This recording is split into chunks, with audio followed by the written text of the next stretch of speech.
The Cementerio Nacional, Guayaquil, Ecuador, November the 2nd, All Souls Day. Here and throughout Latin America, this national holiday is known as El Día de los Difuntos, the Day of the Dead. On this day, thousands of families come to the cemeteries to visit their deceased relatives, to eat and drink, tend their graves, and lay flowers in their memory. It is a day when love within families makes those who have passed on come alive again. And it is during this festive bridge of love between past and present that the burn team from Toronto's Hospital for Sick Children made its 9th visit to Guayaquil in the name of Por Cristo.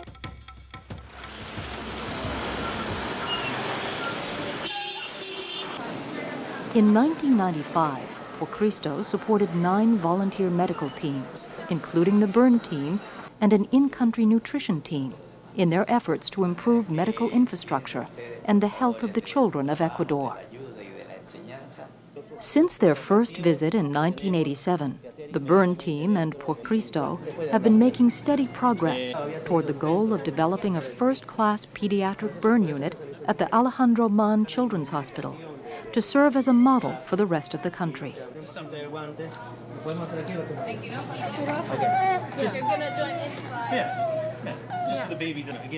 This visit would last 9 days. During first rounds, the team assesses each patient in the unit and plans how best to use its limited time. He'd be an excellent one to go over with the physios here in detail because he's got all the things you want to see. Since being severely burned 7 months earlier, this boy has been undergoing treatment in the unit. Now, the team will use his case to teach the staff how to maximize his recovery with exercise and therapy.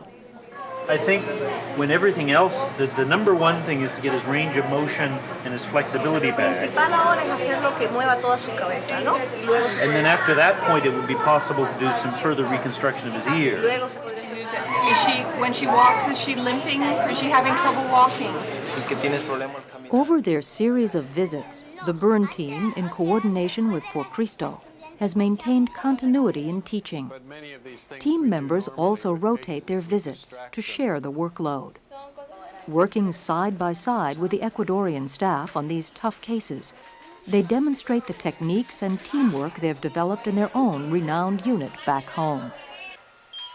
In 1993, team surgeon Ronald Zucker and Ecuadorian surgeon Carlos Lopez began a series of procedures to repair this girl's severely damaged right arm and scalp and give her some use of what remains of her right hand. Okay, squeeze. Hard. Hurt me. Hurt me. Okay, let go. Hurt me again. Hurt me. This year, as the girl enters adolescence, team surgeon Howard Clarke and Dr. Lopez discuss potential next steps to continue to improve her dexterity and appearance.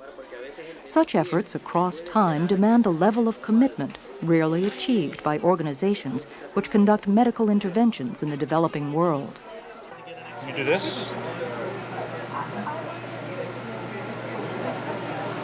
Strip armor. And up. That's good. Oh, big. I like that. And this one's fine. Different teams also share continuity of care. This boy was born with his face split open.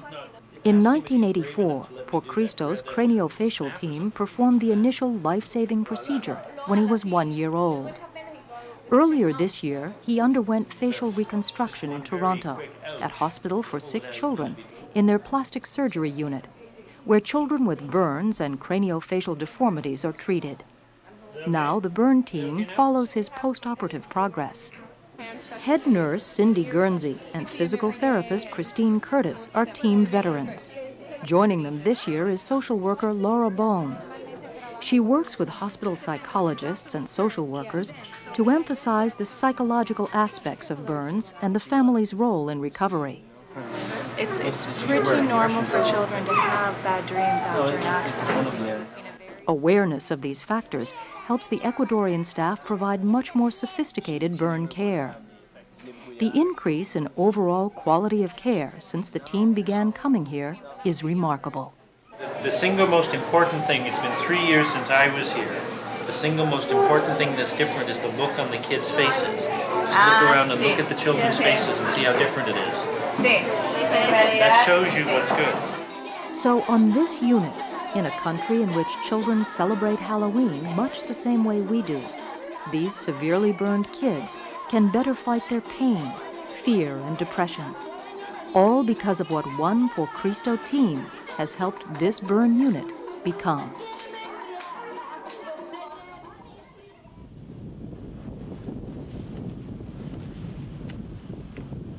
While its medical teams make progress in the hospitals, Por Cristo's Ecuadorian nutrition team makes progress in Isla Trinitaria, Guayaquil's toughest slum. On the isla, malnutrition is a deadly, everyday fact of life. The team's temporary headquarters is in this Casa de Caña, located next to Father Frank Smith's dispensary and main church. His strong presence and steadfast support has helped ensure the nutrition team's success.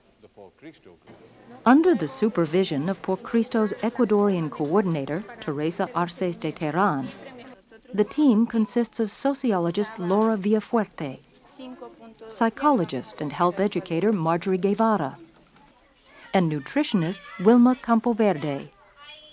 Their goal is to improve overall nutrition for families on the isla by teaching mothers how to care for their children.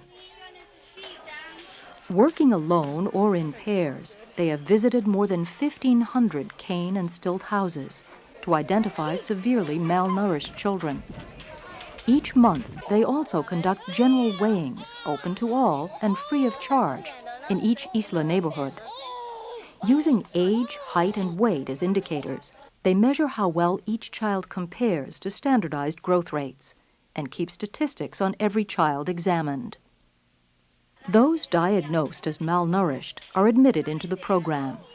These children receive regular follow-up visits from the team and checkups from team pediatricians Dr. Rosa Quinde and her husband, Dr. Luis Tapia.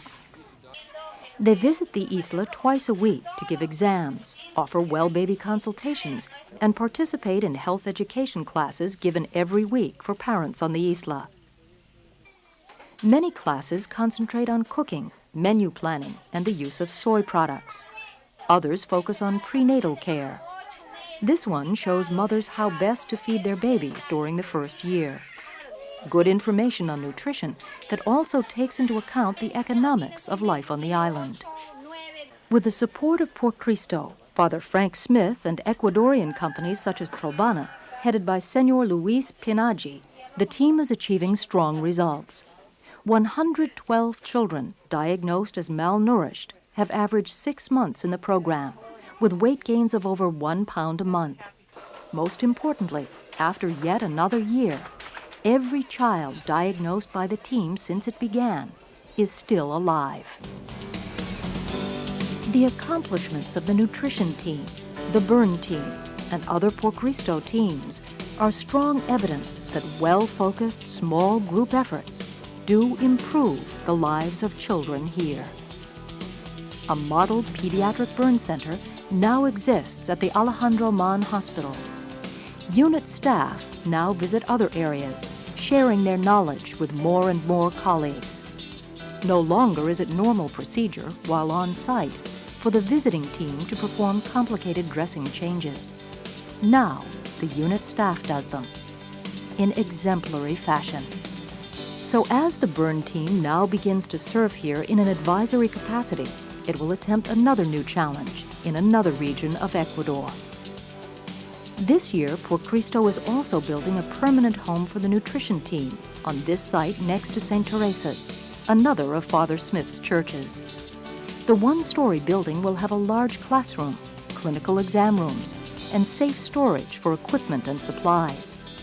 From that base, the team can increase its efforts on the isla, making an impact that far exceeds statistics. Project Director Rosanne O'Brien explains.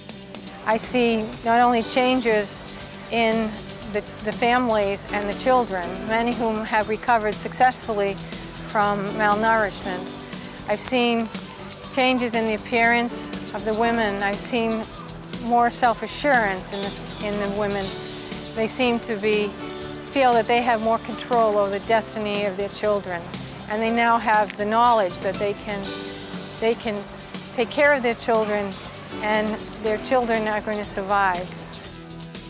At this hour, as support wanes for charitable activities, however noble they may be, and good people everywhere must make tough personal choices about where to commit dwindling resources, Por Cristo deserves your continued support as an investment in simple human kindness that is achieving tremendously far-reaching results.